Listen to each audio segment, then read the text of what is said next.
Okay, let's get started. So I think I had asked you guys to try the strip line on the strip line transmission line. Can you guys show me what you have done? If you have, Jay, you have something to show me?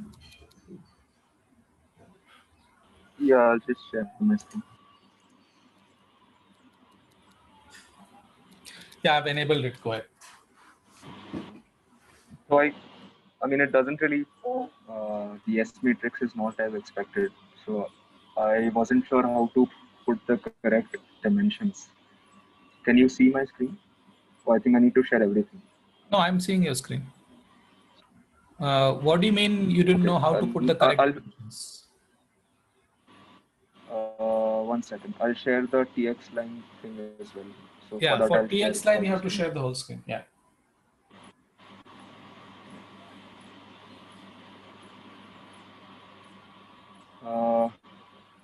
Yeah, so this is what I sort of calculated for the strip line. We discussed that this height should be around 730, and then I played around with the other stuff so that this is close to 50. Mm-hmm. So this height was fine. So I went to the enclosure and I put it, but the Show me the thickness. enclosure. Yeah.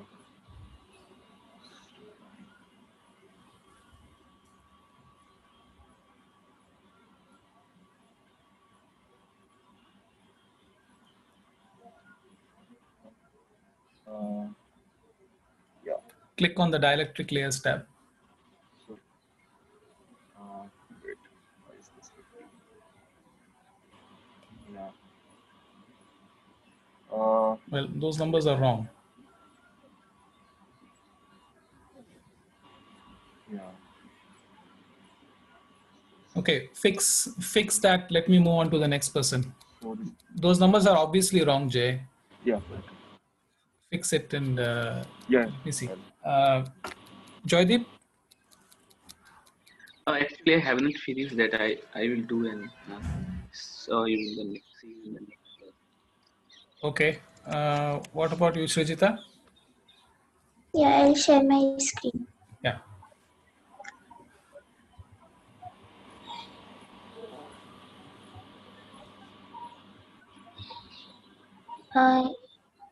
Yeah, I put height as 1000 and for impedance to be 50, I got something like this.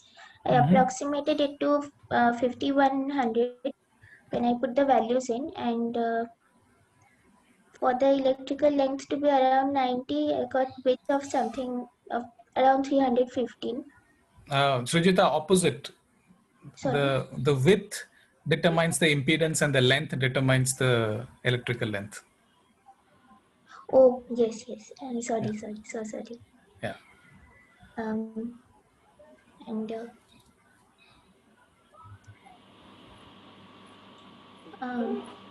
yeah, because I took the height as 1000, I divided into two parts. Yes, that's right. Yeah. 500 and yeah, and I couldn't understand this window actually. Yeah, so this I didn't do window, anything. yeah, there's nothing to be done there. I had also mentioned it in the last class that this is some details which usually is not needed. Okay. Yeah. And here too, I didn't do anything. Yeah. None of the other things are needed. So now the only other thing to see is whether the metal has come in the right place. And at least from this, it looks like it has. Okay, I'll do that mesh thing. No, mesh thing is not needed. Standard mesh should be fine. Can you go to the actual structure? This one? Yeah, right click and go to properties. No, so first click on it and then right click. Yeah, shape properties. Shape properties. Okay, material you have used capacitor bottom. That's fine, but normally, for keeping the things you can Conductor. No. above, the material drop, not this one, This. the above drop down window, this one. So here we were using either you can use perfect conductor, or if you have defined something called strip trace or something like that, you should use that. I mean, cap bottom is probably also defined as a good conductor, so it will be fine. So this is all going to determine whether, you know, the conductivity you have used in TX line is going to be similar here or not. So strip trace is something you had defined? I defined it to be copper. That's fine. Okay, so then you should use strip trace here and then click OK. Okay. Yeah, okay, now let's run this.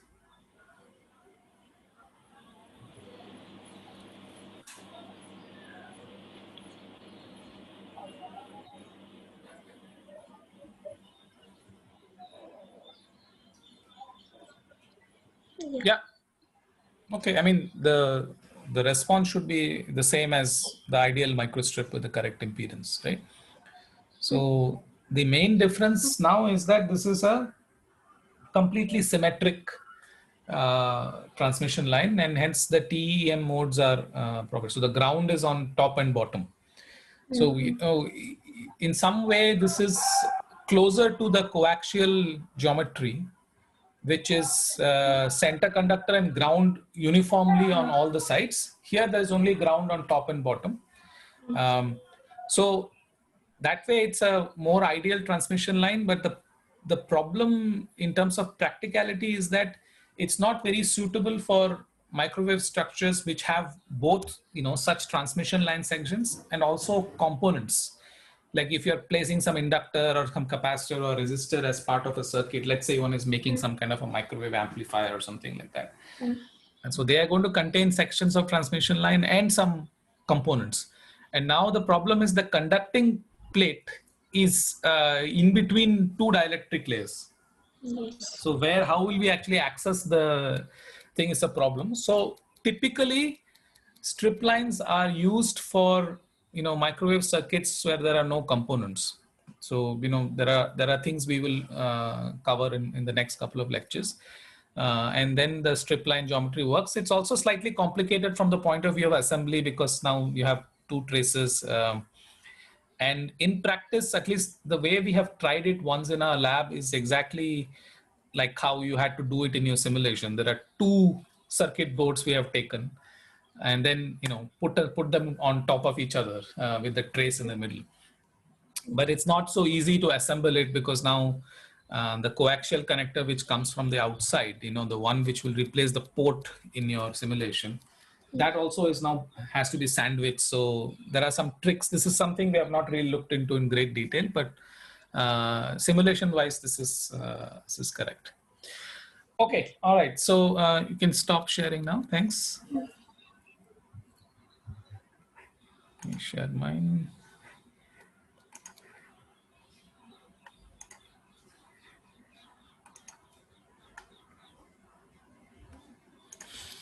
Okay, so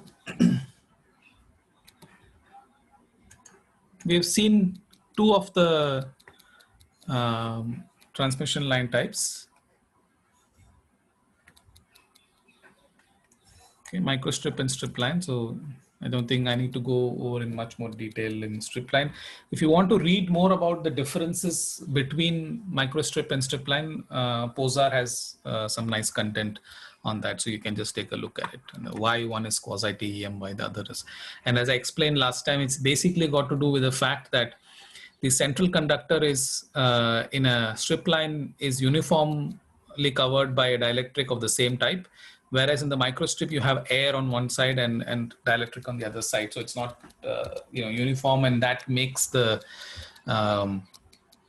waves sort of quasi TEM. And that has consequences like this effective dielectric constant, which I had mentioned to you. So in fact, I should just show you this. Okay, this is some random parameter 1000, 1050, 100, and 1. Okay. So here, if you see the effective dielectric constant is 8.13. If I go to strip line and do the same thing, the, wait a second.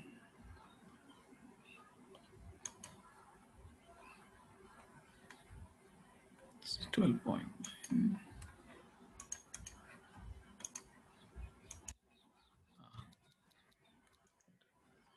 So you see the effective dielectric constant is 12.9. It's exactly what you have entered, because there is no sort of averaging of two different dielectric things going on here.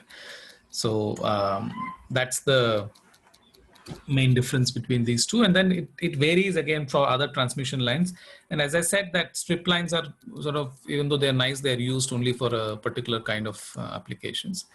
So we will now move to CPW and then CPW ground, where the only difference between these two is the presence of a ground plane under the dielectric. Okay, so you see, it's not that this one doesn't have a dielectric. It just means that there is no ground plane here. These are rare situations, because you would usually expect that the backside of the circuit board also has some metal and it's reference to some ground. But there could be situations where this might not be present, or there could be another situation where the presence or absence of that metal layer here actually doesn't make a difference. And we will come to, I'll point that out when we get there. Okay, now the CPW transmission line has a central conductor shown here in W, with W. But now it has the ground planes actually on the side, rather than being behind the dielectric like it was in microstrip and strip line. The ground is on the top. Now, this makes this kind of a transmission line the most compatible with circuit components, because remember that every component typically has two terminals, some positive and negative, or positive and ground. And if you have to connect it to a circuit board, then both the terminals have to be connected.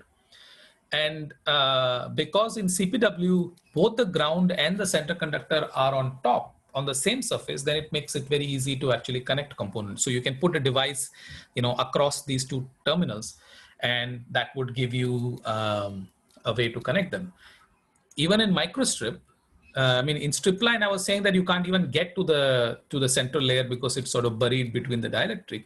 But even here, you can only connect to one of the terminals, and the other terminal is underneath. So it's not so trivial to connect there, and I'll discuss a concept for these kind of structures where you can connect to the bottom layer using something called a via. Okay, and we will see that in a little bit. So CPW, coplanar waveguide, in that sense is the most useful type of transmission line, which is used for microwave circuits and also for various other things. The other advantage is got to do with the fact that there's a lot of flexibility in the design of a transmission line while maintaining the same impedance. Okay. And the reason is that is entirely controlled by the width and the gap. So you actually have two controls, whereas in microstrip, the height is not really, in principle, yes, the height is also controllable. But if you have a fixed circuit board, then that height cannot be changed. There's nothing you can do. You make a choice of a substrate or a circuit board. It has some thickness, you can choose it. But once it's chosen, there's no more flexibility in there. So you can't change things in the same circuit board and have different dimensions of, so here dimension would mean, different widths of the circuit trace to have 50 ohm transmission line. Okay. So what I mean by that is, let me just go back to this, our typical values. I think we had something like this, dielectric constant of 6. So 49 ohms, right? And if I wanted to go to a width of 600 microns, in order to get to 50 ohms, I will have to reduce the height as well, right? So maybe I have to go to something like 400 or something. Let's see. Oh, wow, that was exact. So if you want to go to smaller widths, you'll have to go to smaller heights as well for the microstrip transmission line. But it's not possible within the same board. Okay, so once the board height is fixed, in this case to be 762, then this width for a 50 ohm transmission line, and since mostly you're working with only 50 ohm transmission lines, this width is fixed and there's not much you can do about it. This can sometimes be a problem depending on what you're doing. Maybe the component you're trying to connect to is much smaller in size than this or much bigger in size. So if you want to sort of adapt them, then it's a little bit incompatible with that. Okay, but CPW has this very nice feature that you can have a very large CPW. Now, large CPW means large width and large gap. But you can also have a very small CPW with very small width and very small gap, all of them still having the same impedance of 50 ohms. Okay, so let's see again for our typical circuit board, if we take the same circuit board here, 35 microns, with 500, let's see, close enough. So 45 ohms. So now the intuition for adjusting the impedance goes like this. What earlier was controlled by the height is now controlled by the gap. Okay, why? Because the height determines the proximity between the center conductor and the ground plane. So it basically is the sort of the height of the capacitance, effective capacitance. So if you want to increase the capacitance, you need to reduce the height.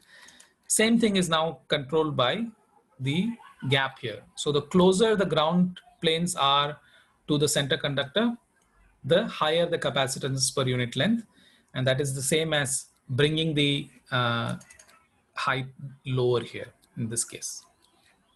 Okay, it doesn't go in exactly the same proportion because in the parallel plate capacitor formula tells you that the capacitance is basically inversely proportional to the height between the two plates. Whereas in a planar geometry, there is a more complicated relationship for the capacitance. So it's not going to change. It's like if you halve the gap, the capacitance is not going to double. Okay, so so let's see now. I need to increase the impedance. So I need to increase the capacitance. So I have to reduce the gap by a little bit. Let's go. Not good enough. Oops. I'm sorry. I'm going the wrong way.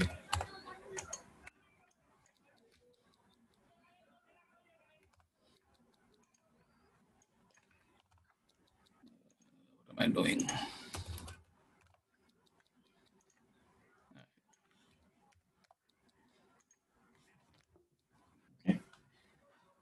So for a 50 ohm transmission line on the same circuit board where, okay, the height is actually 100 microns. So sometimes when you go from this one tab to the other tab, these numbers get reset. All right, let me go back to 762. Okay, 43 ohms, gap can be bigger.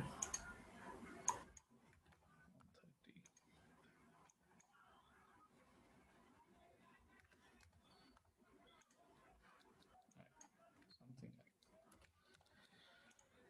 like 35.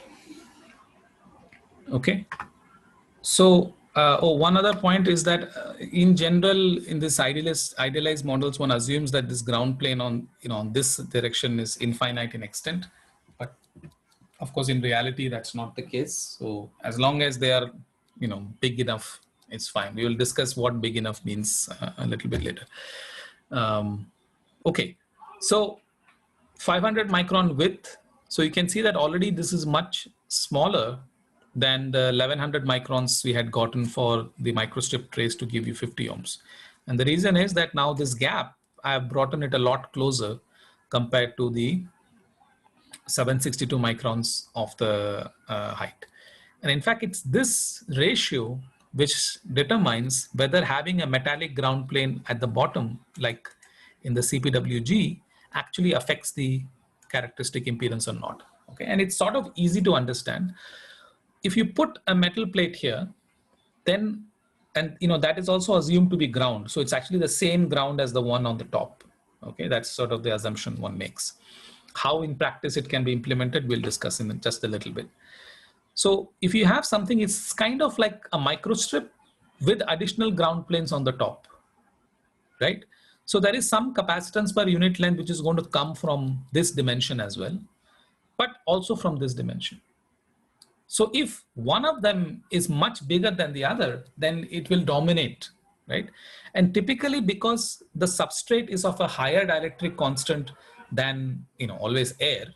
And here, this is again the same thing, that is half air there, half dielectric on this side. You can imagine that, this metallic plane will have a larger effect because of the higher dielectric constant here in terms of the capacitance. So in order for it to be negligible or not play an effect, you need this height to be sort of much bigger than the gap here. So that way this capacitance will dominate and this capacitance will not dominate, and hence the presence of the metal here will not make such a big difference. So we can actually check whether for this parameter it actually works out. So let's remember this, it's 500. Oh, again, this damn thing got changed. What's this? Okay, 762, 500, 135. Let's go here. 762, this was 35, this was 500, this was 135. Okay, so 47 ohms, right? Changes, but not so much. As I remember, I told you few ohms is not really a huge difference. And has it changed in the right direction? So everything is identical except that now I have a metallic ground plane at the bottom. So is this shift in the impedance? So for CPW, it was 50 ohms. Oh God, 762. And for CPW ground, for the same parameters, it was lower impedance. So Jay, is this the correct direction and why? Yeah, I mean, I would, I guess, expect that because here it's like there's an extra mode of transmission. I mean, that's probably not the correct way to say it, but Yeah, so what is the correct way to say it? well, maybe the average distance between the ground uh, and the and the main strip is effectively lesser than the Okay, previous. and what does that affect? Uh, I just said this. yeah, when you were trying to adjust the gaps such to get the impedance to 50, we discussed this, that you are No, but what determines the characteristic impedance? the capacitance is increasing in some sense when you Yeah, are, exactly. That's all. I mean, it's the capacitance per unit length is increasing because now you have additional capacitance coming from the presence of the ground plane here. So CPWG for identical parameters with and without the ground plane, they will always have a lower impedance than the other one. Okay. But now let's see. So this was 762, 135, and we saw about 3 ohms of change. So now we will see the main point of the CPW thing, which I was saying, is that if I am now working with some kind of components, and this is true for not maybe commercial microwave components, but for the kind of devices we work in our research in superconducting circuits, where the device could be very small. It could be tens of microns or 100 micron. And if you want some size compatibility between the transmission line it is interfacing with, then you might need a smaller structure. And we already saw that in microstrip, sort of you have to adjust the dielectric height. But here, I could just decide that I want 100 micron width center line. And all I need to do is to bring the gap down sufficiently.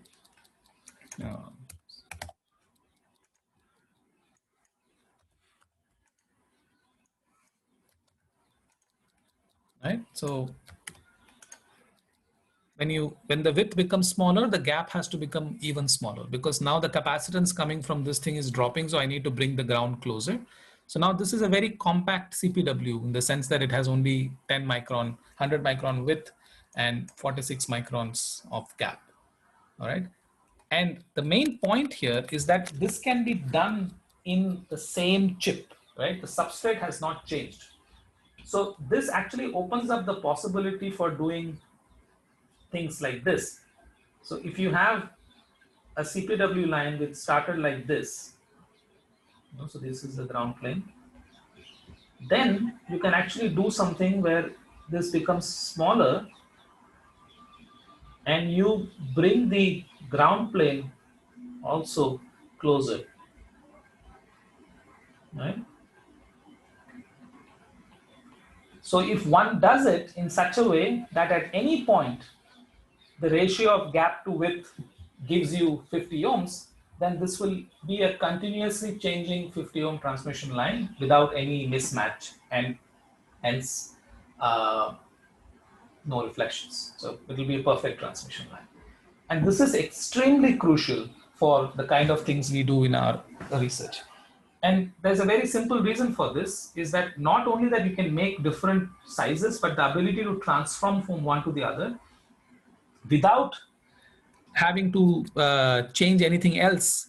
I mean, this is not possible in microstrip, right? Because this changing of this height is basically not really such an easy thing to do. But the changing of the ratio between the width and the gap is straightforward, because this is something you design for the particular device, right? And why is this important? Because your device might be, say, 10 micron in width, and maybe you want to put some device here, which is some very small device, which is going between the central pin and the ground. But that device, the signal has to be fed into it through some, conventional connector, which is much bigger in size. So that needs to interface with a bigger CPW section, right? So then that way, on the same circuit board, you start with a big CPW, which is compatible with, with some kind of a connector which, interfaces with this thing. We will discuss launching of waves onto these things later on, and then taper it and make it into a much smaller CPW, which is compatible with the device you're making. Okay? Now, this is the biggest advantage of using CPW, and that's why this is the most commonly used structure for almost all superconducting circuits and things like that. You just can smoothly vary it and works beautifully. Okay. Now, since this is smaller, now let's see if in CPW ground, how much impedance we get. And so this was 46, 762. That's right. Okay, it's 49.29 versus 49.29. In fact, there's hardly any difference here anymore. Okay, a little bit. 49.63 and 49.29. All right, so this is negligible difference. So this is now because this height is much bigger than the gap here. So the capacitance in the plane is the one which is dominating. So essentially the field lines are all going to be, going like this. And there will be some field lines which come down and go here. But basically you're almost not going to have field lines which do and come and hit the ground plane like that. Those will be very small and they'll be very weak. So essentially that's what happens. And since this is not happening, whether there's a metal here or not, doesn't matter. Right? So far, so good. Does it make sense? Any questions at this stage?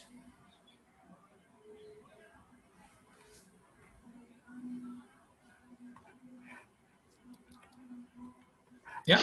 So one question is, in this structure, when considering the CPW ground, like not including via holes, that will like cause some small amount of change in the impedance. Is that right? I mean, I have not discussed via holes so far. We have not discussed the role of the via holes. Are you asking that in connection with this thing or something else?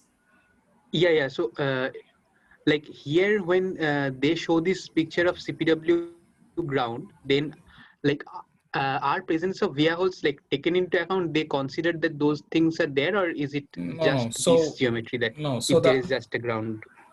Yeah, so the idealized geometry for CPW, let's start with actually CPW, is that it assumes both of these ground planes are at the same potential at any cross section.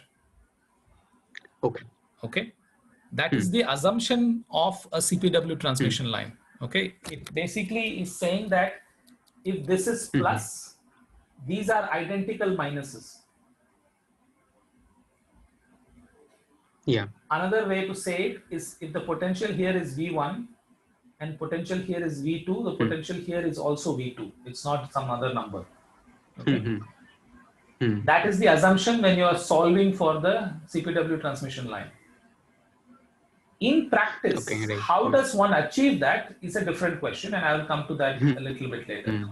Similarly, for CPW ground, the assumption is that this is V1, this is V2, this is V2, and this is also V2. Okay, that's the assumption. Yeah. Again, how to achieve that in practice is something we will discuss in just a little bit. Okay. Yeah. Right. Okay.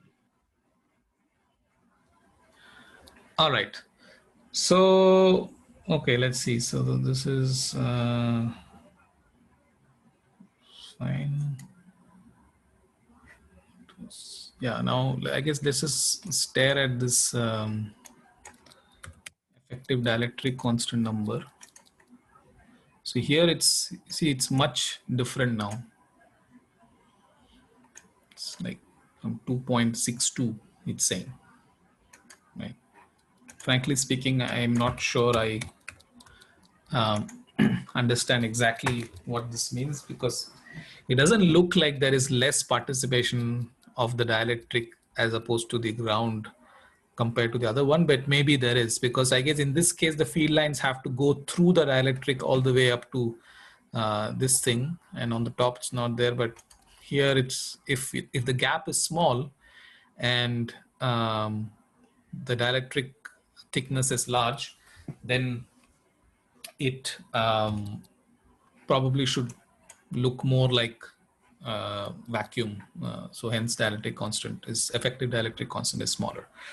Okay, so one other thing, when you have a situation like this where the gap is small, the dielectric height is large, and we already seen that whether you put a ground plane here or not doesn't change the impedance. What other, I mean, okay, there's only one other dimension, but what other dimension would it become insensitive to, right? So it should also become insensitive to the height parameter as well, provided that height is still bigger than G. So for example, if I now make this 500, it's now doesn't really make a difference. All right. Let's try 200. It's still a very small difference, right? We already changed it by nearly 500 microns, 560 microns from 762. And the impedance has barely changed by 1 ohm. Okay. Now this is another useful thing because it sort of becomes insensitive to what is on the other side, completely, even the thickness of that, as long as you have this gap very small, right? Of course, we are using the small number here. So when you have to now do that taper thing and go to a larger dimension, that dimension, the large one will play, will depend on whether this was 200 or 762. So depending on the choice you make, that dimension will be different. But the smaller CPW 50 ohm dimension will not be very different for different board heights and other things, and but the presence of the ground plane. Okay, so that again is sort of a practical advantage of this particular thing. Okay, just to confirm this idea that if we had a system with a larger gap, larger CPW, what happens to the effective dielectric constant? So let's go back to the case of 500. This was 135. Yeah. So effective dielectric constant goes up. This becomes 1000. Right now the gap has to be very big. Yeah. So you see, once the width here starts becoming very large, then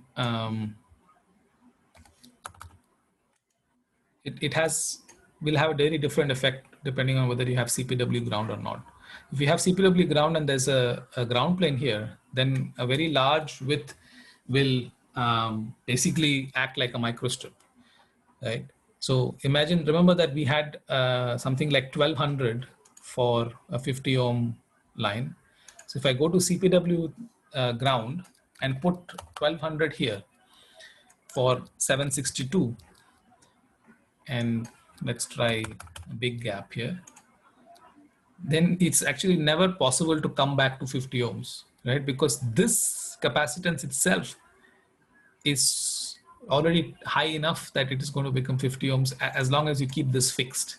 So no increase in the gap is going to bring it, you know, cross to 50 ohms. It might just barely reach 50 ohms if you make the gap very large. At some point, this calculator will start complaining that this gap is very large, and then it sort of goes beyond the standard approximations which one makes for these things. But I hope this is again sort of an obvious thing, but useful to keep in mind. What this also tells you is that for a CPW ground-like structure, which in fact is the most common structure, because usually you have a ground plane at the bottom, you can transition from a CPW to a microstrip in the same circuit board. How does that work? So you start, so this is now from the top, there is some directric, and you start with a microstrip of the right width so that it's 50 ohms. Then you, let's say you want to do this kind of taper, right? But now this is no longer going to be 50 ohms. However, what you can now do, like after this, you can bring a ground plane and bring it closer like this.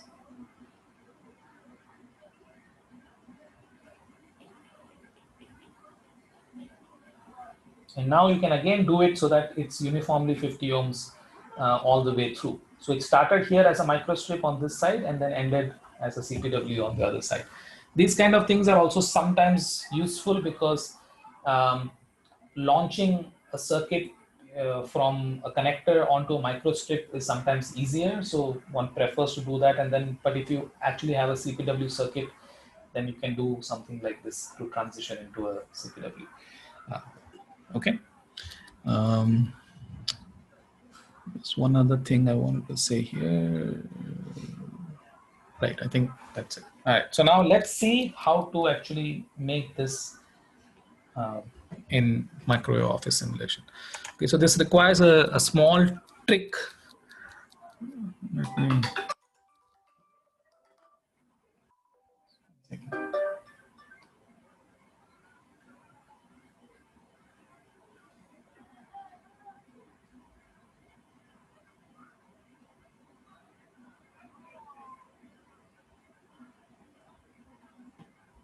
Yeah. Okay. So let me duplicate this.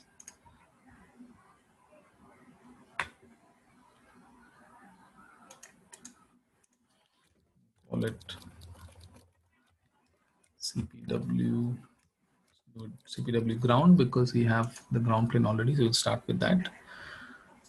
I'm going to get rid of this guy.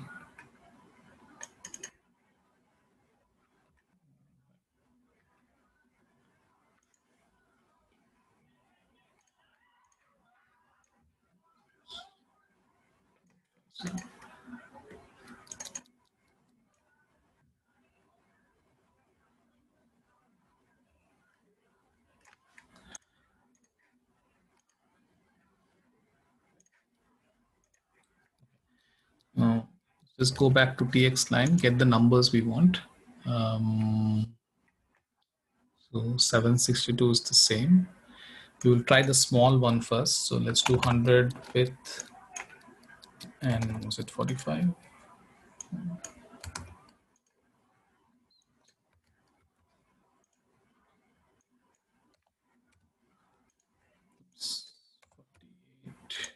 Yeah, that's good. 735 microns. Okay.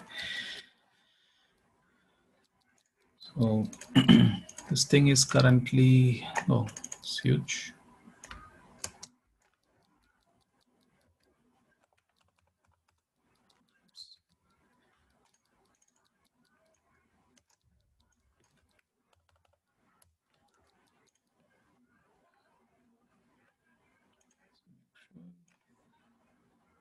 It's 100. Now, what did we have? 48. Okay, I guess 48 won't be easy with the grid spacing we have. Let's try it to 50. What was the enclosure we made?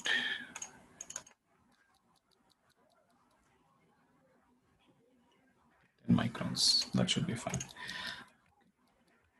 So the CPW simulation becomes slightly heavier because now the ground planes have to be present, right? So the ground plane, we can just copy this and paste this here. Let's copy paste the port also, that's fine. So we want a gap of 50. So there. Right. And then, as I said that, these ground planes have to be somewhat wider than the original trace. So instead of 100, I would say, let's make it like 500. So that's big enough.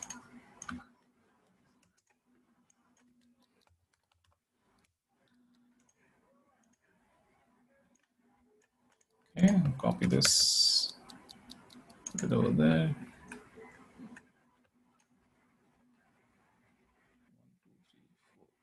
Five.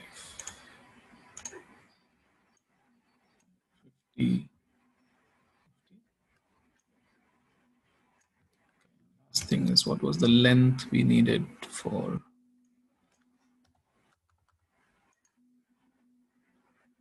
90?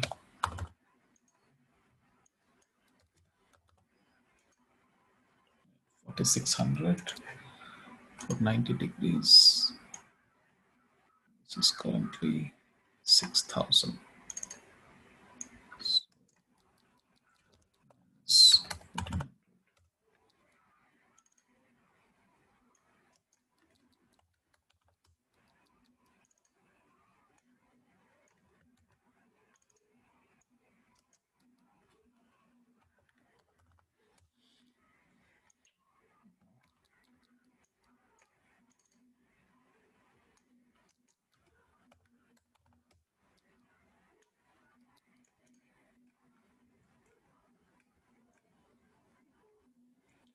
Okay, they look aligned. So you have to make sure that the grounds and the things are aligned properly. Right. And basically that's it. Now, the last thing we have to do is basically fix the ports. Okay. Now, this is a strange trick with Microwave Office. Now, I've never tried this in such a high version. I hope they haven't changed it. But you would think that this transmission line still only has 2 ports, right? There's 1 port on this side and there's 1 port on this side. So what about these ground planes here? Okay. Now, because it's not connected to anything, and when you connect a port here, I told you that there is a ground reference it sort of uses by itself. And in the microstrip structures, we had seen in the 3D version that when we did the mesh, it had made this connection to the ground, with the mesh objects and things like that. So here, in order to show that the 2 metals on the right side are actually ground planes for the central conductor, this is a trick in Microwave Office which it provides it, is that you have to label the numbers of these 2 ports to be the same and to be the negative of this one. So this becomes -1 and this also becomes -1. So this ensures that it excites this boundary condition correctly, right? So this is, so just how Microwave Office handles this kind of a simulation. In a different software, it might be different. And as I said, I don't know if they have changed this. It has at least not complained that I've entered a negative number. So let's hope that this actually works. Guys, just 1 second.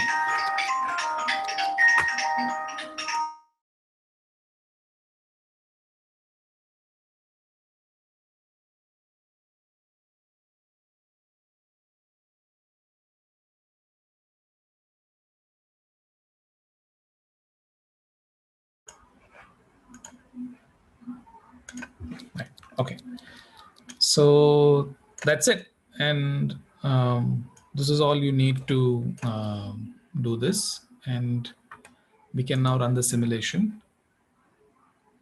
Let's set up the graph. I'll just change this one.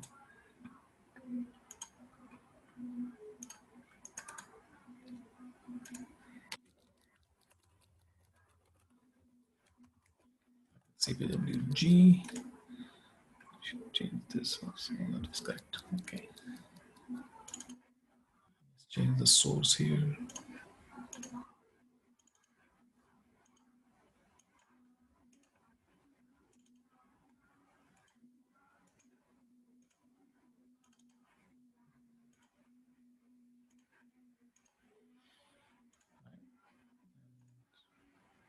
Let's run this.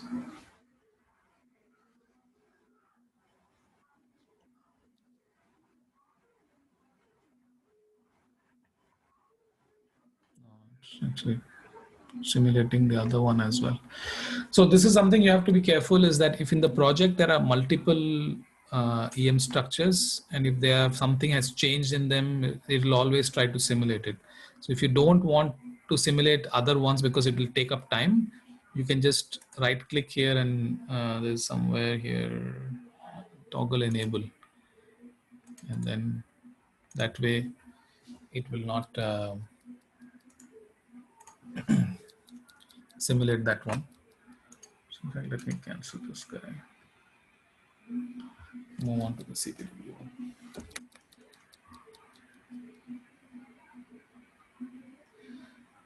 So it's a little bit slower because now there is these ground planes it has to take into account.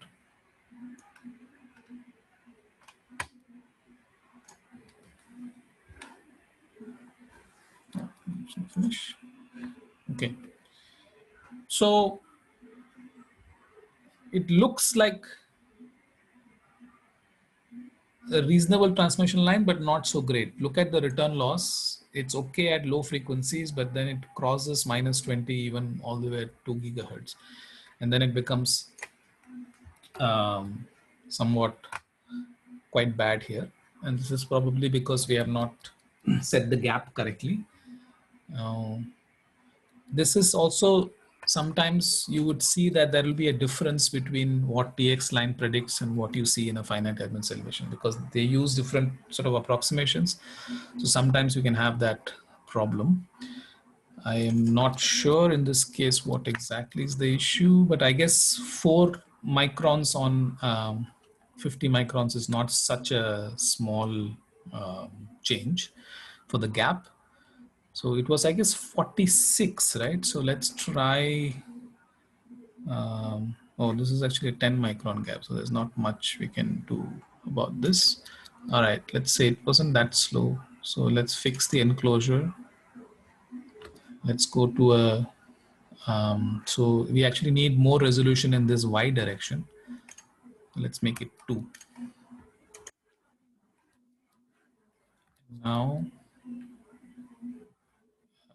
wait, did I mix the wrong one?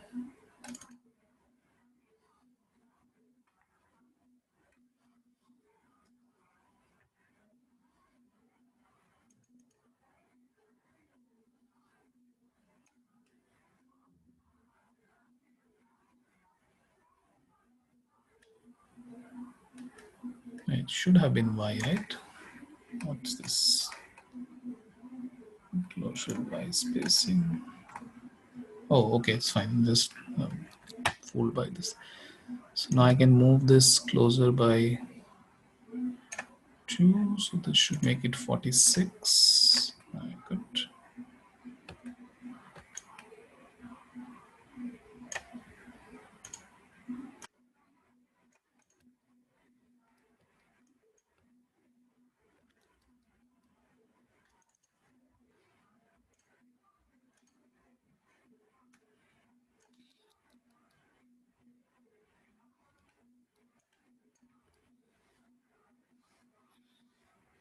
Okay, this might take a couple of minutes. Maybe I can answer some questions if there are any at this point.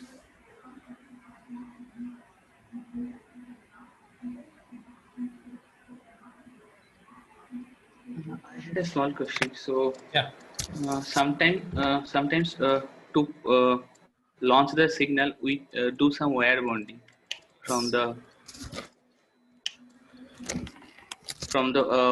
port to the, let's say, the CPW central pin. So there the impedance mismatch don't happen.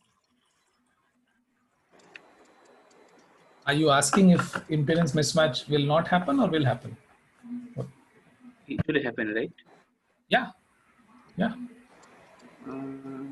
Then The question is whether it is yes, it has some effect or not. So Yes. that is my question. Yeah, so we will come to that. I mean, we haven't reached that stage. So when I discuss the launching part, I'll discuss. But essentially, you can think of a wire bond like an inductance, right?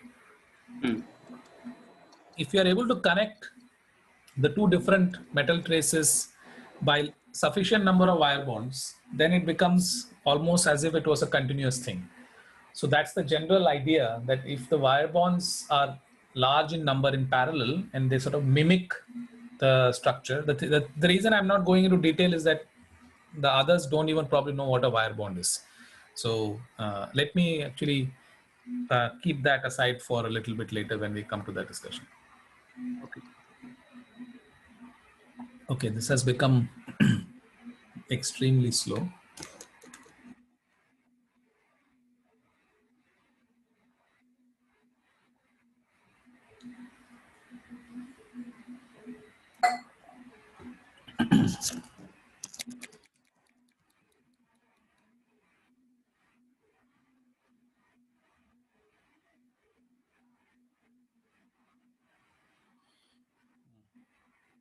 Right, I'm going to stop it. It'll take quite some time. Let's see, we can probably come up with a little trick to check this, which is you can choose a different combinations of widths and gaps which are integer multiples of 10 microns. Right, so let's try if this is closer to 50 ohms. This should be pretty good. 110 and 50. Just for comparison, what was it?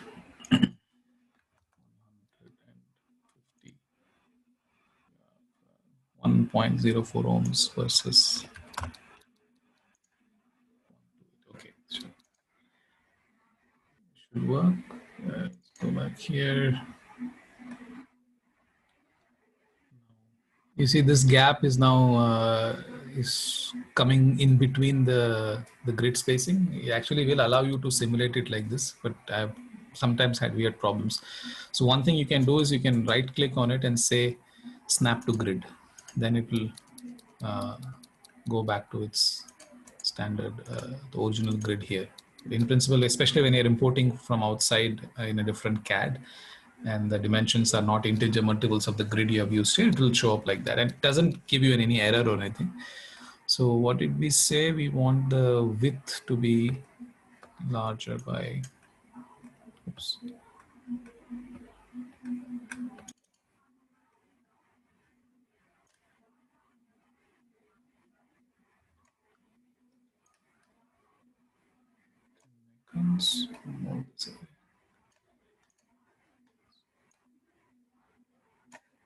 So,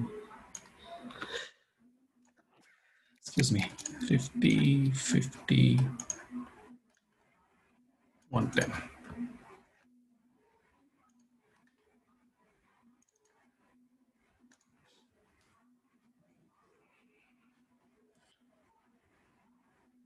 It's entirely possible I made it worse. Sometimes the TX line and these calculations don't exactly match.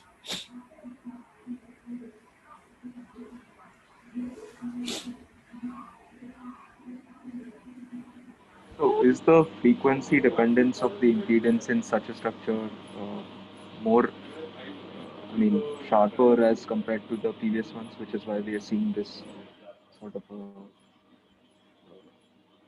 bit of loss, which is varying? No. So it's not because the the properties of the medium are frequency dependent. That's actually not the case. This is essentially an effect of the finite length of the transmission line you're seeing. Remember, this is approximately 90 degrees in length. So you're just seeing the periodic part of the periodic repetition which would have happened for a transmission line. Let me explain. If I now go to a circuit schematic and I use one of my ideal transmission lines, okay, 690, did we use 6 gigahertz as the frequency? Oh no, this was, okay, this was 90 degrees at 10 gigahertz. That I guess makes sense why it was going up to there, but all right, let's do the same here. And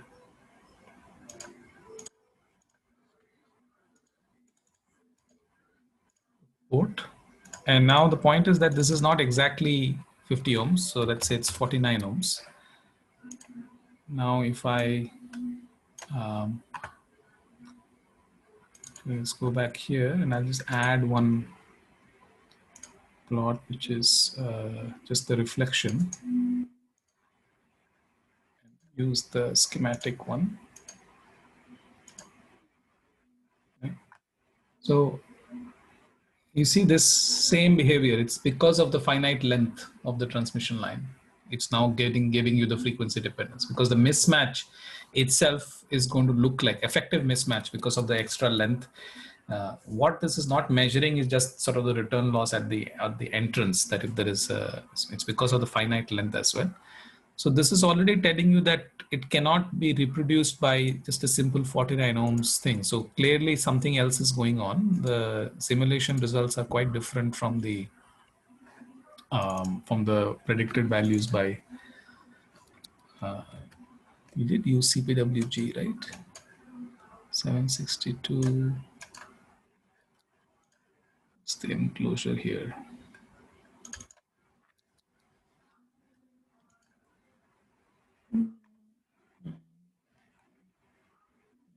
Okay, this looks fine. Right. Also, in this case, we'll have to do that the shape properties things individually for all the three. Right? I mean, even for the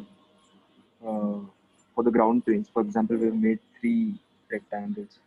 Yeah. So we'll have to do the we'll have to specify that it's whatever the micro trace for all the 3 of them individually.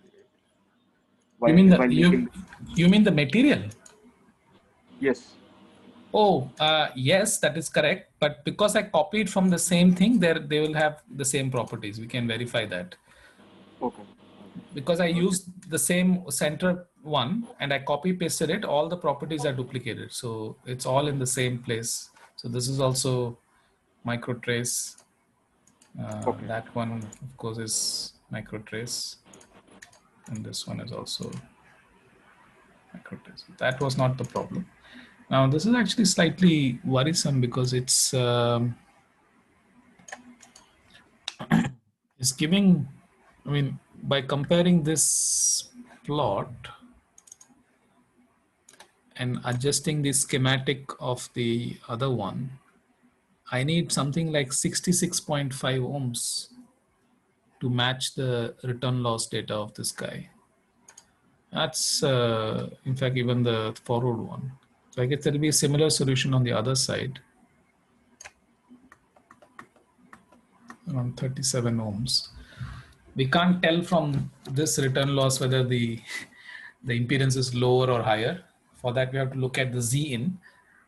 But this is a bit strange. I'm surprised it's so off. Let me make sure it's not some mistake here.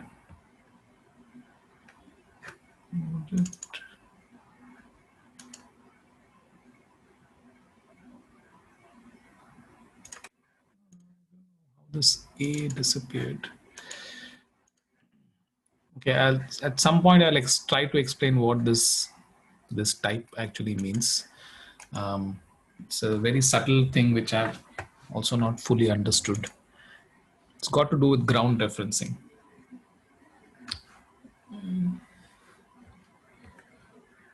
I wonder if it is because of the size of the ground plane not being big enough. It's possible, I guess. Oh, right. Wait a second. This could actually be because of the vias. Yes, that's right. It must be that. Okay, right. Yeah. So this actually sort of naturally brings, and I had forgotten about that aspect. So remember that I told you, and even when Supriya was asking that question, that there is an assumption that the potential of the ground on this side and the potential of the ground on this side are the same. Okay. Now, by putting the port as -1 and -1, you have ensured that at the boundary, which is how the correct, it basically tells you the correct symmetric way of launching a signal onto this waveguide.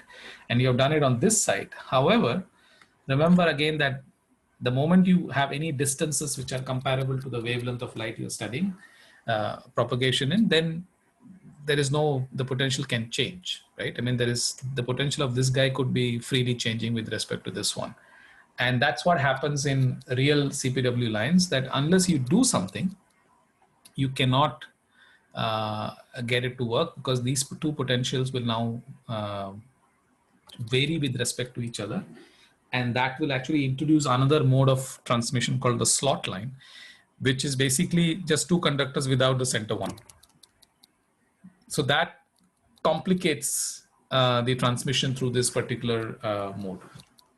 And my guess is that that is what is happening here, because this is a a long length of line at 10 gigahertz, it's a quarter wavelength, and it sort of also roughly explains why it's better at low frequencies, because at low frequencies this effect is not going to be that dominant, and it gets worse, and then you'll get some resonant behavior. It'll come back, and it might look good at some higher frequencies as well. So maybe this is a good time to introduce this concept of vias, and then we will end with that for today. So simply speaking, in order to ensure that the potential of the two ground planes is the same, and remember, it's important to remember when I say potential, it doesn't mean the entire potential of this full strip along the whole length. It only means that at a particular point along the propagation direction, then this point and this point have similar potential. This can be different from a point further along, and and it will be different, but as long as these two are the same, it's okay. All right. So essentially, to force the potential of these two things to be equal, we actually do something to connect them. All right. And this is also related to, you can either do them using wires which go above and connect it like this. So maybe easier to see in the 3D version of this thing. Right. So you can either have a wire go over the central line, and then you uniformly space them over a certain distance, and that way it ensures that the ground potentials are the same. So these are called air bridges. This is one way of doing it. The other way of doing it is to do the same thing, but through the bottom side, but now through the ground which is present at the bottom, in the case of CPWG, which again I said is the more common one as opposed to CPWG. So what that means is, because the bottom plane is sort of considered to be a solid thick metal, we don't consider variations of potential across it too much, because it's now a big fat piece of metal. It's different than a thin strip of metal like this. Okay, so we assume to some extent that the potential of the ground is sort of uniform when you have a big solid metal like that. So then all you have to do is now to connect the bottom part of this to the ground plane at regular intervals, right? And you do it for the other side as well. And that way, all the three grounds, the bottom ground and the two side grounds, are at the same potentials. Okay. When you go through the dielectric, it's called a via or a via hole. When you go above through the air, it's called an air bridge. Okay. The air bridges can be done using wire bonds. This is what Joydeep was mentioning. A wire bond is basically just a piece of wire which you attach with the help of ultrasonic transduction. So it's like a little sewing machine, but you bring it on top of the metal, it applies some ultrasonic power and basically locally melts that wire and welds it to that surface. And then you lift it like a little, you make a loop, and then you put the second bond, and then it connects it on the other side and then cuts the wire as well for you. So we have a wire bonder in Mandar's lab, which we also use. And that's how you do it. Or you can do this thing called a via, where you go through the dielectric. And this is actually can be done as part of the PCB fabrication process. So I will show you how to do vias in microwave office simulation. Right? You can also do air bridges, sort of. You cannot make nice curved wires, but you can make rectangular loops of wires as well. So I'll actually show you both of them. So let's go back to our structure and look at the enclosure. Okay, so we have already a ground here, and this is the interface between air and the dielectric. So we now need to connect these things from here to ground. That's all we have to do. Okay, so how does one do that? So we need to place these things at regular intervals, and you place them close to the edge. Okay, so placing them here is now just a question of taking one of these drawings. I'm going to make a square. Let's make it, say,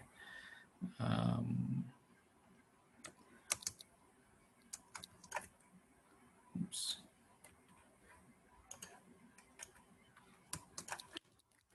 100 by 100. It's kind of big, but it's fine. Okay. I go to shape properties. I choose, again, you can choose trace or you can choose perfect conductor. And now the thing which is going to change is this. You go from conductor to via. Okay. So it automatically converts that planar thing into a connection from the metal trace you are working at, which is this EM layer 2, down to the next layer. In which this case, the next layer is this ground connection out here. Okay, so that's all you have to do. Now this becomes a via. So if I now place this, say, here, then it is going to do this job. Let's look at it in 3D. And now you see you have this little stump going from there to the ground. Okay, so now that's it. It's very easy from here. You go, you just copy this, you place one on the other side. Let's just make sure it's placed nice and symmetrical. So it's about 1, and let's align. This is not very important, but as long as it's there, it's fine. So I usually do it like this. I put both of them, then I copy both, and I paste them a certain distance away. I copy all 4, place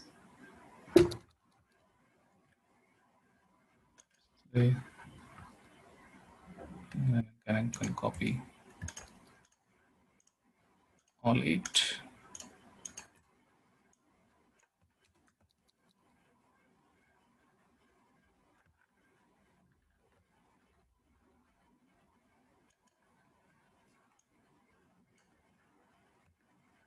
So I maybe need only 3 of them now. I have one question. So, what is the so it seems like these via holes, like as close they are to the edge of the ground plane, it's like the better it is. Yes. But is there any restriction how close it should be to the edge, or? You mean to the Like, inside edge, right? To the inside edge, yeah. Yeah, well, the closer the better, because it's basically the inside edge which matters the most in terms of defining the potential difference between these two conductors, right? Similarly, here also the edges is what matters, because that's where the field lines are. As you go inside, then you're not going to really have the penetration of the field lines into the thing. So if you put like vias all the way out here, not much is going to happen. So it's very important that Yeah. they are as close to the edge as practically possible in your system. Now, some you don't want, you know, in I'll just tell you how it is made in a real device. So you don't want the thing to get damaged, and you know, if there's a hole here, because this is basically a hole in the when you make it in. It's not a solid piece of metal. It's actually a tube of metal which goes from top to bottom. So there's actually a hole here. So you don't want to damage the edges, because then it might cause some problems there. But closer the better. Okay, so let's look at this again. Oops.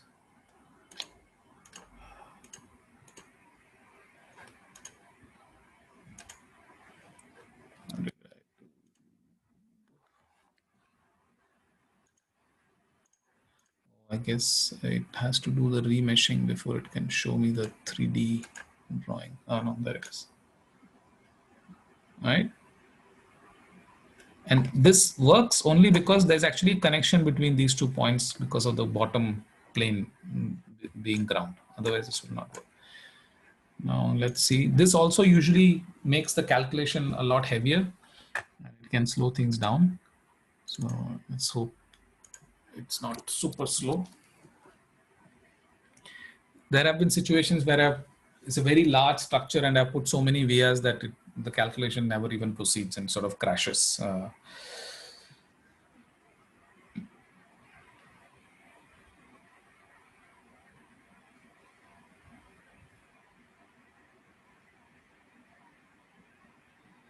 Okay, it's not too bad.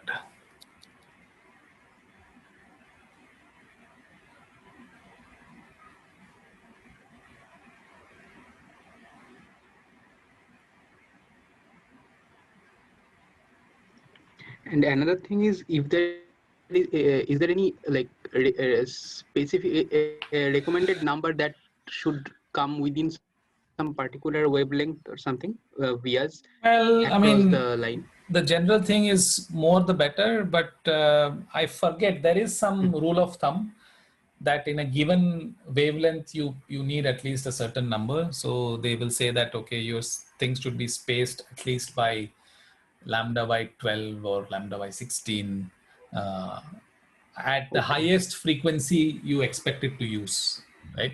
So all of this is frequency dependent, right? So by the way, so the green one is actually the circuit simulation, and this is now looking much better than before, but still not really that great. And I'm not 100% sure why that is the case. So can play around with this and see. But that's part of the reason. Maybe if I put more vias, it will help. But it seems this should have been more than enough number of vias for a structure of this length. So I don't know, let me put just one more at the close to the edge and see if that helps it.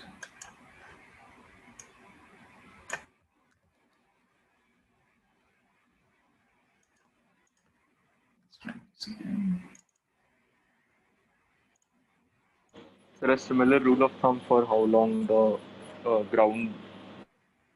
Yes, yeah, the width of the ground. There are after some point of time it doesn't help, but yes, there are. I'm forgetting that. I will check on that and get back to you. Don't remember, but yeah, I mean, the rule of thumb which I remember we just use is that we at least make it 3 or 4 times larger. And I think if you put vias, it automatically helps, and then you don't need it to be very that much larger. Okay.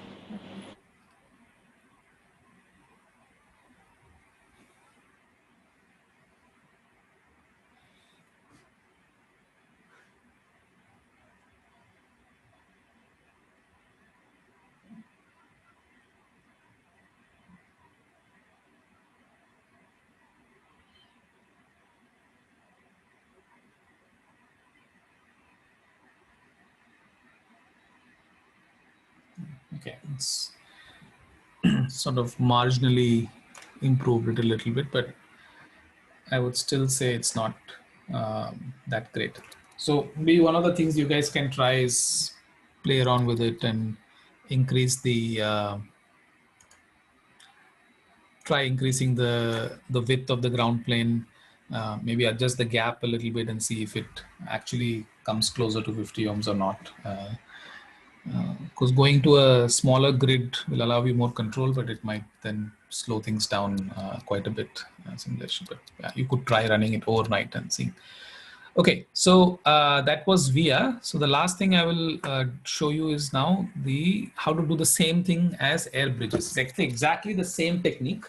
You're going to use a combination of a VIA, but now to do an air bridge, we have to create an additional dummy layer of dielectric between these two. Okay, so that is the trick one place. So what we will do is we will just insert another one here, and so we need to decide how high the air bridge is going to go, and that will determine the height of the thing. So let's say 300 microns, and then we put the balance on this side. Okay, so the total is 1000 microns, and both are air. So essentially it's a continuous thing, but now in this framework, it allows you another interface between two dielectrics, even though they are identical dielectrics, and you can put metals there now. Okay, so what we do is, so let's actually do that by, so the first one is a regular VIA. I'm going to now take this, go to the properties, and you see now the ordering has changed. This one initially was called EM layer 2. Now it has become 3 because it has now come one lower. So if I go to EM layer 2 and still have VIA, if I don't have conductor, then it puts a plate there. If I put a VIA, it connects that to the next immediate layer below. It doesn't go all the way through. That is the definition of a VIA. It just goes from one dielectric layer to another dielectric layer. All right. And remember that this is the dielectric layer where we have our regular metals. Okay. So this now creates part of the air bridge. So you're now able to go up. Okay. So let's look at the 3D drawing. And why is this not showing up?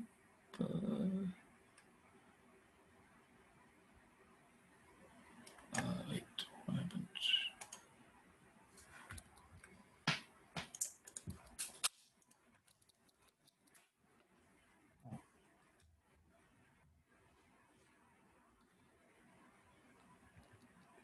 Which one did I change? Somehow I didn't actually accept the change. Okay, let's try again. Layer 2.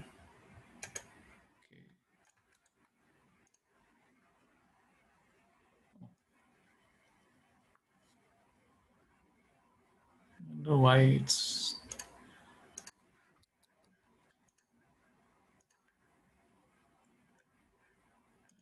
bizarre.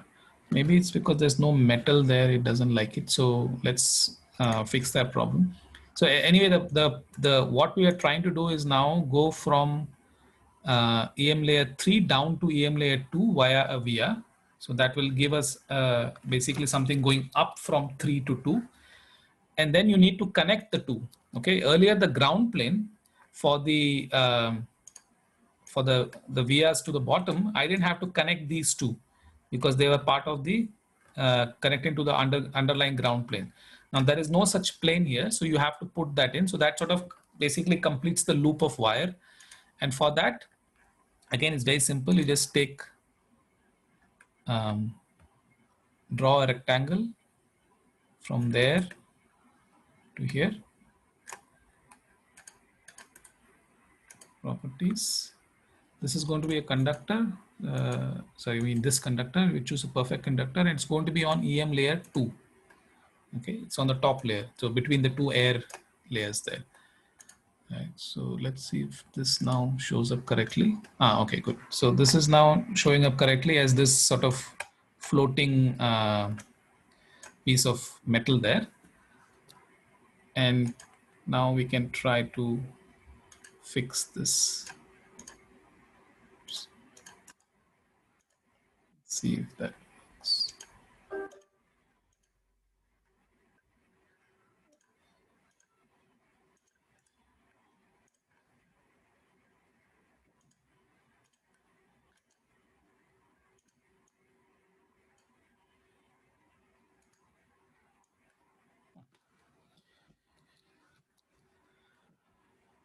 Not sure why it's doing it like this.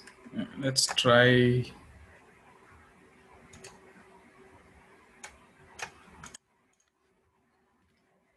To delete this.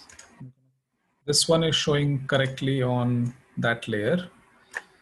So I'm going to copy this, paste it here, reduce its size, put it back here, paste, put it back here, check its properties, turn it into a via.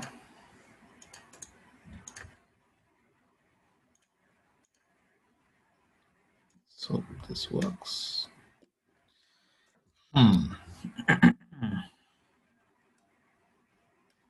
Is this not working? I'm pretty sure I've done this before.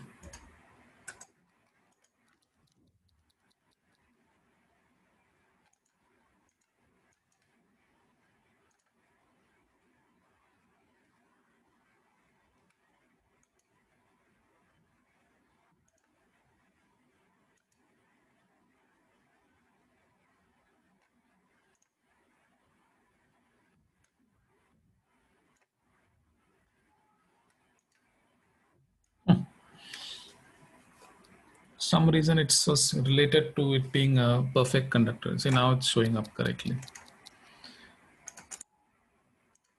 I am not sure why this is the case, but I will look into it. It could be a bug, but could also be something to do with the how perfect conductors are. All right. So it's obvious what's happened here. Now we have a metal connecting. So in order for them to be overlapping, then the connection is made, and this is equivalent. So one can do the same thing for all of them, and then these become air bridges. So, okay. So by the way, Jyoti, this is another way of simulating a wire bond if one wants. But one has to then choose the correct diameter of this square, or if you want to make it a circle. Of course, it doesn't represent exactly the loop of the wire, but this is close enough. It can give you some sense of this thing on how it might behave. Okay. All right. So we will stop there and continue tomorrow. I'll see if I need to discuss any more things on this EM simulation tomorrow. Otherwise, we will move on to the next topic about amplifier noise. So the last few lectures are going to jump topics here and there because there is really no real coherent flow between all the different topics. We're just trying to cover as many things as possible, things which are important to know. Okay, any questions before we stop?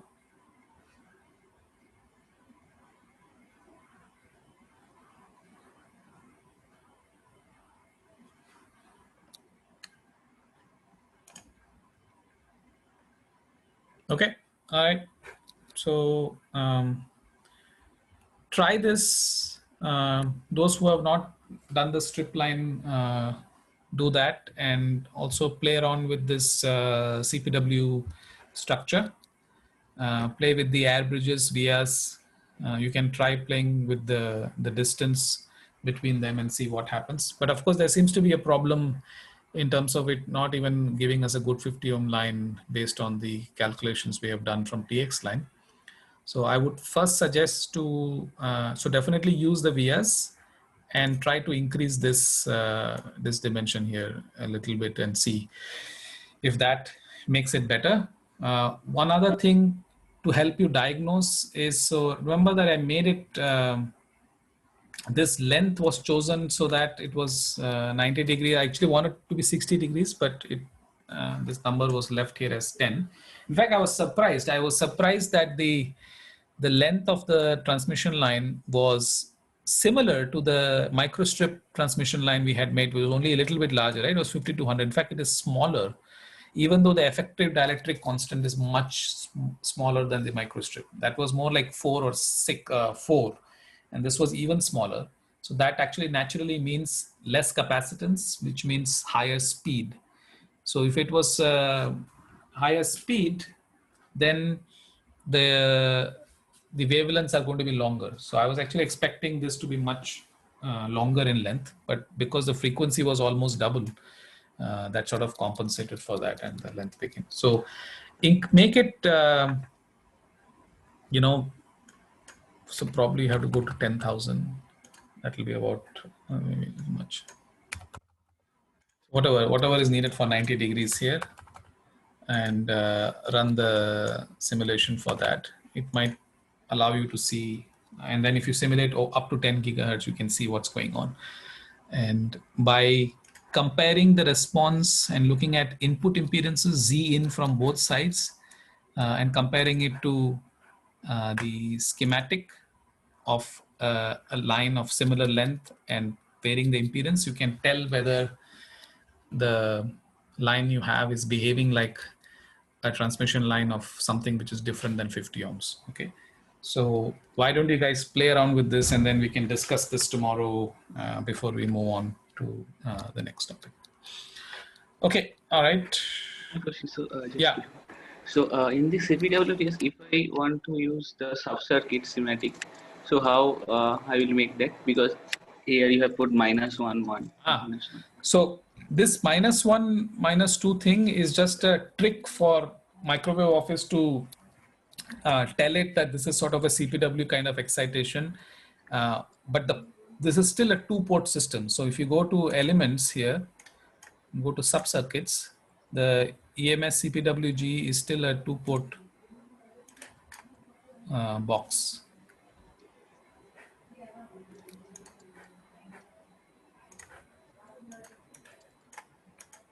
So it only has 2 ports. So then it will just behave like a regular 2-port network. Okay, all right. See you guys tomorrow.